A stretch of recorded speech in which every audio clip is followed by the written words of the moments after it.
Hey everyone, and welcome to Al's American Adventures and to the first day of the new bus and boat regulations. And I want to talk about why this new regulation is not so much about the $35 parking fee, but more about security. Stay tuned. I think it's going to be a good one. I think you're going to enjoy it. So as we disembark from the French Quarter, I want to talk about why Disney is actually starting this new rule today and why it's more about security than it is about the $35 parking fee. You know, everyone's talking about how much the parking fee is and Disney missing that and they want to enforce that for the money. But really, this isn't about parking. This is about security. Now, having worked for Disney security for a really long time, not currently in that position, I could honestly tell you that even though people think that and know that we have over 1,000 people who work in Disney security, the actual amount of security that actually knows a resort and is actually stationed at a resort is quite minimal. And you can really compare this really very well if you research. I'm from New York City, obviously from Brooklyn, you can hear my accent. If you research what the NYPD and the Transit Authority did in New York City to prevent a lot of crime on the subway, it was very simple. They stopped people from jumping the turnstiles. And this is pretty much what Disney is doing here with this new rule.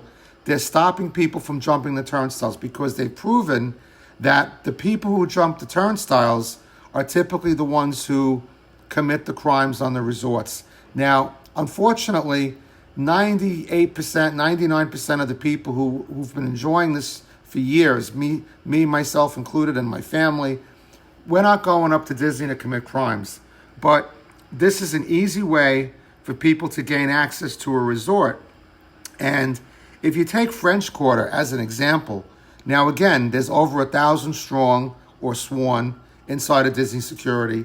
But when you think about how that's divided between 3 shifts, day shift, mid shift, graveyard shift, and you think about how many of those people really are dedicated to bag checking and designated spots.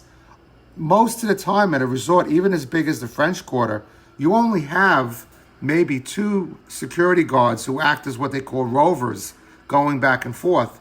And you're going to have 1 or 2 people who work in what they call a motor unit, who actually share the time. In this case, in this resort region, which is what they call the Epcot region, you're going to have someone who's in a motor unit who's going to be responsible for the French Quarter. They're going to be responsible for probably, any of the resorts up and down that river, the tree houses, possibly even when I did that particular role, you even had to go as far as Saratoga Springs. So you don't really have a great number of security guards standing around to check people. Now, a big thing was pizza flyers back in the day. People would come in and put pizza flyers in throughout the resorts, and Disney put a stop to that because what they were basically doing was checking the doors. They'd put the flyer under the door, and they'd see if the door was open of the room. A lot of people leave the door open, and they would gain access that way. So this is more about the safety of the guests and not about the actual parking fee. And unfortunately, it's a very bad tragedy that this is coming to this, because not that there's any real thing that's happened recently that I know of, but this particular system of guests being able to go up to the resorts and feel comfortable, it was fabulous because you could do it on a date night. You could go there and, if you were a cast member, become more accustomed to the resort. It was just a nice way to spend a little bit of time. And unfortunately, that's being taken away. And for the people paying large amounts of money who are staying at the resorts, there are some of those people who turn around and say, well, I don't want people here who aren't paying the money. I'm paying all this money. Well, you're not going to probably have 10 boats or whatever going up and down all day long. Once the traffic is cut down on these resorts, which it's going to be significantly cut from Disney Springs, especially on this boat ride to Sassagoula, you're going to have much and far fewer boats going up and down. So even though you're waiting now X amount of time because there's a big line ahead of you, you're still going to be waiting that much time because now instead of 10 boats going up and down, you're going to have 3 boats going up and down. So, and I can tell you that for working at Disney, it's not a knock, it's not whatever. it's just a reality that Disney is in business to make money, and they're going to look at their flow chart, and they might give the CEO $10 or $15 million a year, but they're going to nickel and dime with straws, and, cast members making $15, $16 an hour, take away the lettuce and the onions at the buffets. And this is what the story is. But I do think it's a good move, because at the end of the day, safety is the most important. I mean, child safety, people safety, the safety of the resort. Because if one or two bad things happens, you can't replace a person or a thing. And look, we enjoyed this for a really long time. Things change, things happen, and I really think it's not a result of the Disney company so much as it's about safety.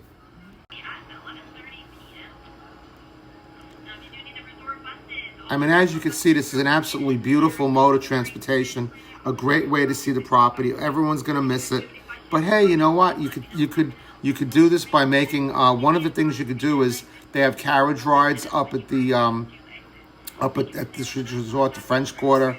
You could go via the theme parks if you want. So it's not completely done, but it will be significantly missed, and I can tell you that 100% from someone who really enjoys doing it myself. So you're going to see a significant difference here in the amount of traffic flow today. And like I said, I'm glad about the safety part of it, but this will be missed, with the prices of the Disney resorts and Walt Disney himself wanted Disney to be affordable for everybody. So I really don't know if Walt Disney himself would be on board with this, but I think, like I said, all you need is one bad thing happening at one of these resorts from an outside person coming in, and you're going to have a tremendous lawsuit. So the amount of money that Disney might lose on beignets and T-shirts from the people going up there is minimal in comparison to something major happening. And you can see right here, let me stop this as I'm doing this video. You'll see how few people are online because of this new screening process. It is very, very minimal. July 4th weekend coming up on the horizon. Today's the 28th, as I say, the first day of the new rule, and it's really, really made an impact. So I just want to show you, we're at the beignet stand right now in the Magic Kingdom, and you're going to see, you can just get these. If you can't get up to the French Quarter, they do sell them in the Magic Kingdom as well. There you go. Eileen, can I get a bite, please? Get the honey. Look at that. Oh, man. That looks awesome. And a Bayou lemonade. Wow. Thank you very much. Oh, goodness here. Ooh. Gotta try. Look at this lemonade. Wow.